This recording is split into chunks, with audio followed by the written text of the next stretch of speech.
तो नमस्कार प्रिय विद्यार्थीगण, आज के वीडियो में एक बार फिर से आप सभी का बहुत बहुत स्वागत है।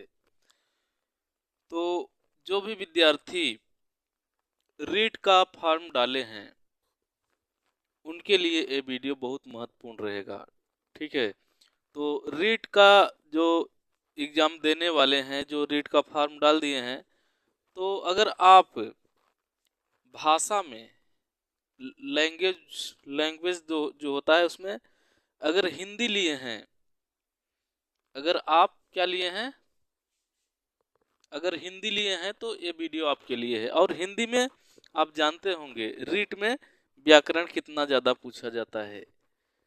तो रीट में व्याकरण से क्वेश्चन ज़्यादा आते हैं। जो भाषा, अगर आपका भाषा में हिंदी है तो हिंदी आज हम आपको पढ़ाने चल रहे हैं और ये यहाँ से क्वेश्चन आएगा, क्योंकि व्याकरण रीट में ज़्यादा पूछे जाएंगे।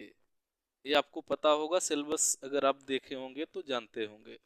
ठीक है, तो आज के वीडियो में हम व्याकरण का एक छोटा सा टॉपिक शुरू करने चल रहे हैं जो आपको बहुत आसानी से समझ में भी आएगा, क्योंकि सबसे आसान टॉपिक जो होता है उसी को आज शुरू कर रहे हैं, जिसका नाम है संज्ञा। क्या पढ़ रहे हैं आज हम? क्या पढ़ने वाले हैं? संज्ञा को पढ़ने वाले हैं। संज्ञा क्या देख रहे हैं? संज्ञा। तो संज्ञा क्या होता है? सबसे पहले संज्ञा के बारे में जान लेना चाहिए कि संज्ञा आखिर होता क्या है, किसे संज्ञा कहेंगे। तो देखिए, संज्ञा कहते हैं, संज्ञा का मतलब नाम, कोई भी नाम हो सकता है दुनिया में, कोई भी नाम, किसी भी चीज का नाम, किसी भी व्यक्ति का नाम, चाहे जो भी जिस नाम से कोई भी चीज जाना जाता है या कोई व्यक्ति जाना जाता है वही संज्ञा होता है। ठीक है, तो परिभाषा देख सकते हैं। संज्ञा किसे कहते हैं? किसी प्राणी, व्यक्ति, वस्तु, स्थान या भाव के नाम को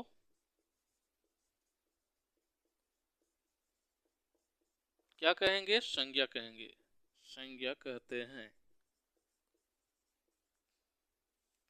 जैसे जैसे उदाहरण देख लीजिए पहले, तब समझ जाएंगे आप। और अगर आप रीट का एग्जाम देने जा रहे हैं तो आपको तो इतना पता ही होना चाहिए, ज़्यादा समझाना क्या इसमें है। तो जैसे राम,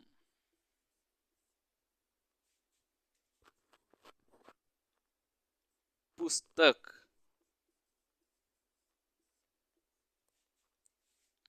दिल्ली,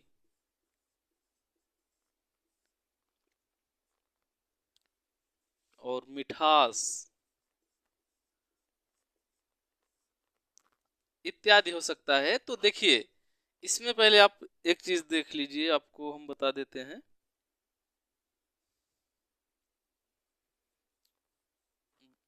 चलो यहाँ से देखते हैं।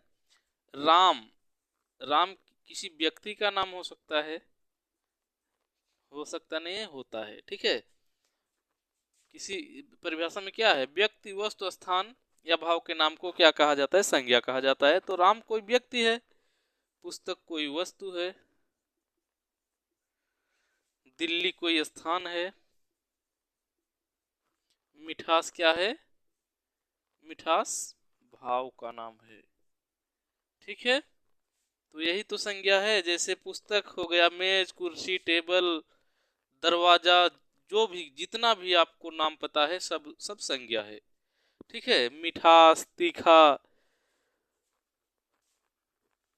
बुढ़ापा इत्यादि सभी जो जो भी कह सकते हैं, जितना नाम आप जानते हैं सभी संज्ञा कह सकते हैं। ठीक ना? संज्ञा, ये सभी संज्ञा हैं। और संज्ञा क्या होता है? विकारी शब्द होता है। तो विकारी या विकारी आगे देखेंगे, पहले इसके बारे में आज जान लेते हैं। विकारी क्या होता है, अविकारी क्या होता है, इसको हम लोग आगे देखेंगे। अभी पहले आज संज्ञा के बारे में देख रहे हैं, संज्ञा होता क्या है।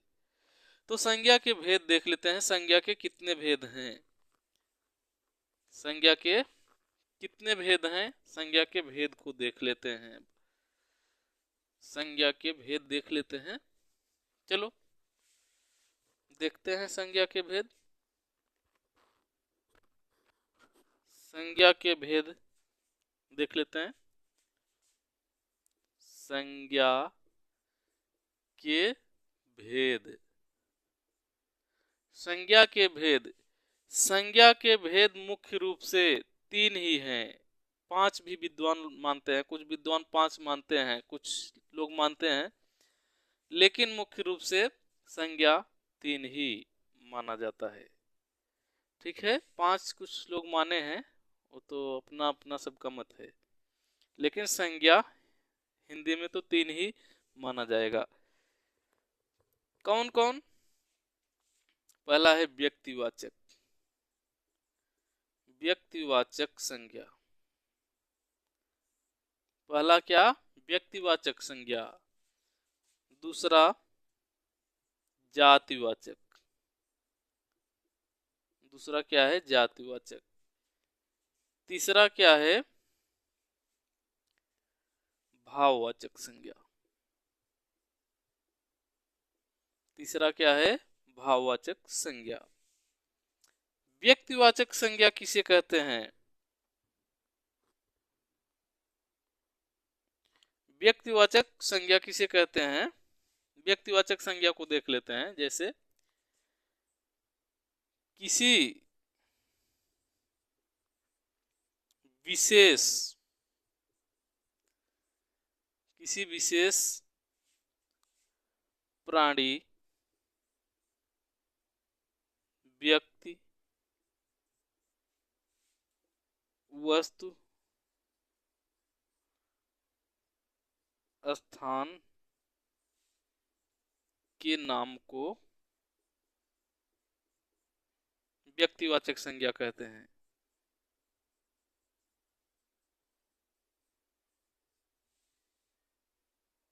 संज्ञा कहते हैं। ठीक है, व्यक्तिवाचक संज्ञा किसे कहते हैं? किसी विशेष प्राणी, किसी विशेष व्यक्ति, किसी विशेष वस्तु, किसी विशेष स्थान को क्या कहेंगे? व्यक्तिवाचक संज्ञा कहेंगे। व्यक्तिवाचक संज्ञा का मतलब ये होता है जब उसका नाम ले तो किसी एक चीज का पता चले, सिर्फ व्यक्तिवाचक संज्ञा होगा। ठीक है, जब कोई चीज कहें हम, कोई चीज कहें तो उससे ये पता चलना चाहिए कि सिर्फ एक के लिए कहा जा रहा है, सिर्फ एक के लिए, तो ये व्यक्तिवाचक संज्ञा होगा। जैसे उदाहरण देखिए, समझ में आ जाएगा। उदाहरण देखिए, जैसे जैसे हो गया राम। अगर हम कहें राम, राम अगर कहें तो राम कोई एक ही होगा। ठीक है, तो एक व्यक्ति को हम कह रहे हैं राम। और क्या? हिमालय, जैसे हम कहें हिमालय, हिमालय, क्या कहें? हिमालय। अगर हम हिमालय कह रहे हैं तो एक कोई एक पर्वत का नाम है, किसी एक पर्वत का नाम है, बहुत सारे पर्वत नहीं आएंगे, हिमालय कोई एक ही है, तो हिमालय कह सकते हैं। ठीक है, हिमालय। जैसे हम यहाँ लिख दें भारत, भारत यानी इंडिया, देश जो है, तो भारत हम कह रहे हैं तो भारत कोई एक है, कोई एक देश है। भारत कहने से एक ही देश का पता चल रहा है, सिंगल। तो जब किसी एक का पता चलता है जब, तो यही व्यक्तिवाचक संज्ञा होता है। आप समझ गए होंगे, जब सिंगल चीज का पता चले, सिर्फ एक का पता चले। और जातिवाचक संज्ञा में क्या होता है? जातिवाचक में समस्त उस जाति का बोध होता है। ठीक है, किसी प्राणी, व्यक्ति, वस्तु, स्थान के समस्त जाति का पता चलता है, जिससे समस्त जाति का बोध होता है, उसे जातिवाचक संज्ञा कहते हैं। यानी इसमें क्या होता है, शॉर्टकट में हम लिख दे रहे हैं संपूर्ण जाति का बोध होता है। संपूर्ण जाति का बोध होगा। ठीक है, संपूर्ण जाति का बोध होगा। किसके संपूर्ण जाति का बोध होगा? किसी प्राणी का, किसी प्राणी के व्यक्ति, वस्तु या स्थान के संपूर्ण जाति का बोध होता है। जैसे हम कहें, उदाहरण के लिए जैसे कहें कि क्या कहें, जैसे मनुष्य हम कहें, मनुष्य, मनुष्य अगर हम कह रहे हैं तो मनुष्य का मतलब कोई एक तो हुआ नहीं, मनुष्य समस्त मनुष्य जाति का बोध हो रहा है। मनुष्य कहने से पता चल रहा है कि मनुष्य, सभी मनुष्य, यानी पूरी जाति, मनुष्य जाति को कह रहे हैं। अगर हम यहां लिखें, कहें पशु, पशु अगर कहें तो ये भी सभी पशु हो गए। अगर किसी एक पशु को कह रहे हैं तब पर भी, जब तक उसका नाम नहीं लेंगे तब तक जातिवाचक संज्ञा ही होगा। जैसे हम कहें हाथी, क्या कहें, हाथी, हाथी अगर कह रहे हैं तो क्या ये व्यक्तिवाचक नहीं है, जातिवाचक ही है, क्योंकि हम हाथी कह रहे हैं तो एक हाथी तो है नहीं, किस हाथी को कह रहे हैं। ठीक है, तो ये हाथी, कई हाथी होती है, अगर उस हाथी का कोई नाम है, वो नाम लेकर हाथी का हम अगर कहते हैं, जैसे कुत्ते का नाम रखा रहता है तो उस कुत्ते का नाम जो रहता है वो नाम लेकर जब हम कहेंगे तब एक मतलब तब व्यक्तिवाचक होगा। नहीं तो अगर हम कुत्ता कह रहे हैं तो कुत्ता मतलब समस्त कुत्ता, सभी कुत्ता हो गए। तो अगर सभी कुत्ता हो गए तो ये जातिवाचक संज्ञा हो गए। ठीक है, जातिवाचक संज्ञा में आएंगे। अगर हम कहें पर्वत, अगर पर्वत हम कहें यानी पहाड़, तो ये क्या होगा, ये भी जातिवाचक संज्ञा होगा, क्योंकि पर्वत एक पर्वत तो है नहीं, पर्वत सभी पर्वत हैं। क्या है, सभी पर्वत। यहाँ पर हम हिमालय लिखे हैं, हिमालय सिर्फ एक है, किसी एक पर्वत का नाम है, लेकिन हम पर्वत लिख दिए यहाँ यहाँ पे, तो पर्वत तो सभी पर्वत हैं, किसी एक का तो नाम नहीं लिखे, तो पर्वत, सभी पर्वत जाति का बोध हो रहा है, यानी सभी पर्वत। अगर हम लिखे यहाँ नदी, नदी लिख दिए, ये भी जातिवाचक संज्ञा है, क्योंकि नदी, किसी नदी का नाम तो हम लिए नहीं कि गंगा नदी, यमुना नदी, नील नदी, कौन सी नदी, नाम नहीं लिए। अगर नाम हम ले लेते, जैसे गंगा नदी कह दिए, गंगा नदी कह दिए, तो गंगा, किसी नदी का हम एक नदी का नाम ले लिए हैं यहाँ, तो ये हो जाएगा व्यक्तिवाचक संज्ञा। अगर सिर्फ नदी कह रहे हैं तो संपूर्ण नदी हो गई, तो जातिवाचक हो जाएगा। ठीक है, जातिवाचक हो जाएगा। भाववाचक में क्या होता है? भाववाचक में भाव का बोध होता है, भाव का बोध होता है, यानी क्या क्या हो सकता है, जैसे जैसे उदाहरण में, उदाहरण में लिख सकते हैं, भाववाचक में जैसे मिठास, मिठास हम कहें तो ये पता चलता है भाव से, भाव का पता चल रहा है, यानी कुछ अ, मीठा भाव से ही पता चलता है, समझ में आता है। मिठास हम कह दिए, जैसे कह दिए बचपन, बचपन, बच बचपन, बचपन, बचपन, बचपन, यानी ये अवस्था का पता चल रहा है, किसी भाव, अवस्था इत्यादि का जो बोध कराए वो होता है भाववाचक संज्ञा।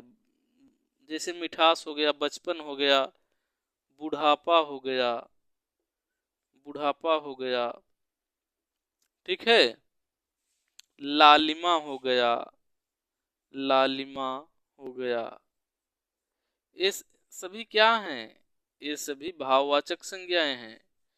यानी भाव का पता जब चले, भाववाचक संज्ञा, भाव या किसी अवस्था का पता चले, जैसे बुढ़ापा, जवान, बचपन, लड़कपन, ये सभी क्या है, भाववाचक संज्ञा है। मिठास, ये सभी क्या है, भाववाचक संज्ञाएं हैं।